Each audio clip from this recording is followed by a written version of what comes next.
Chapter 46. The Role of the Facilitator.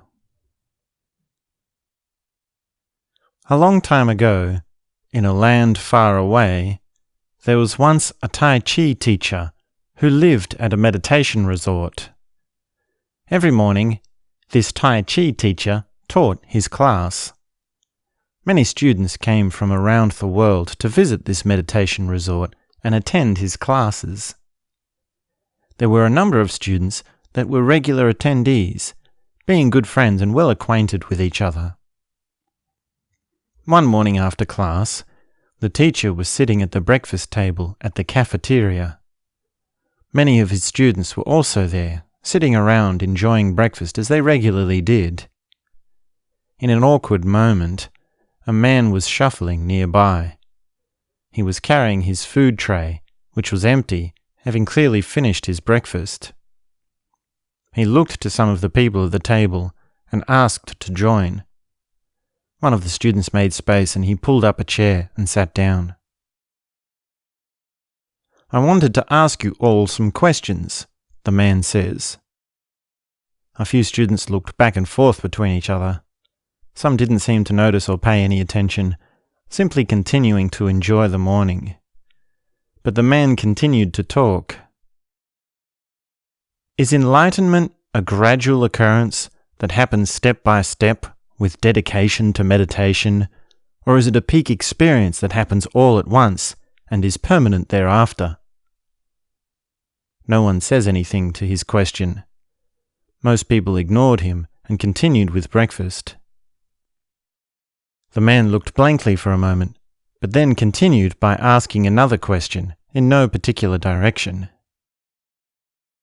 "Is an enlightened master someone who is all-knowing, and therefore a person whose words we must all take as truth, or is truth up to each individual to decide for themselves?" By this moment, some of the students were starting to have a reaction to his questions. One gave a small giggle, another looked sideways, another rolled their eyes. By now, even the Tai Chi teacher had taken notice. One of the students turned to him and says, "Your questions stink of ignorance." The man doesn't seem to take any notice of this comment and continued by asking another question. "Is a human soul something that comes into a human body, taking many forms over lifetimes? Or is soul something that must be developed from within?" At this point, the teacher turns to one of his students and asks, "Who is this guy? Is he your friend?" Turning to another student next to him, he asks, "Did you invite him to the table?" Some people shrugged their shoulders, some looked sideways, as one of them replied, "I don't know who he is." The man is taken aback a little, saying, "I'm hoping to find people who can discuss these questions." The Tai Chi teacher contorts his eyebrows and turns his head sideways and says, "Dude, we're having breakfast." The man looks around the table, looking to see the responses of the others. One of the students sitting next to the teacher speaks up and says, "It's a little bit rude what you are doing, sitting down and directing a conversation into a blatant topic, especially when you are asking such bland questions." The man is taken aback again, but decides to stand by his intentions. "I was hoping to discuss," he says, "do you think an enlightened master is," but the teacher cuts him off. "You know what?" he says to the man. "You can fuck off." There is a sudden gasp around the table. The man is shaken, but musters his courage to give a response. "Really? Why would you say that?"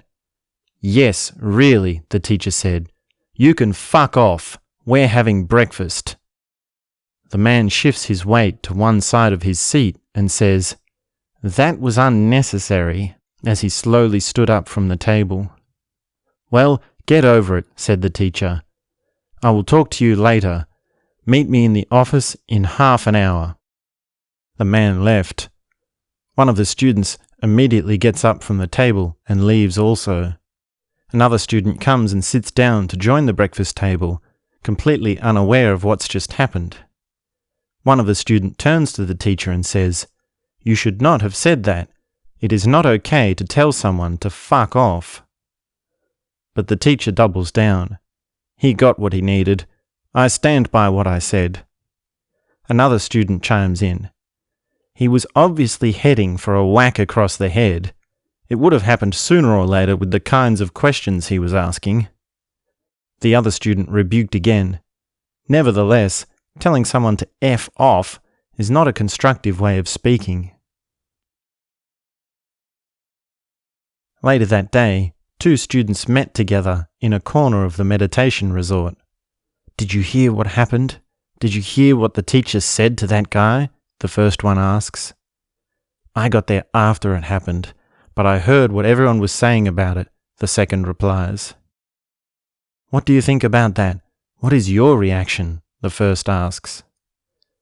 "The only thing that matters to me in a teacher is how loving and compassionate he is. His loving care is the only measure of his consciousness. Certainly not telling a guy to F off over breakfast." The first one naggles again. "Do you think it could have been anyone that would have said that?" hoping to prolong the gossip. "Well, you never know who is going to say what in a place like this. But one thing I know, if you are wearing the black robe, as all facilitators here do, it is especially important to be loving and compassionate."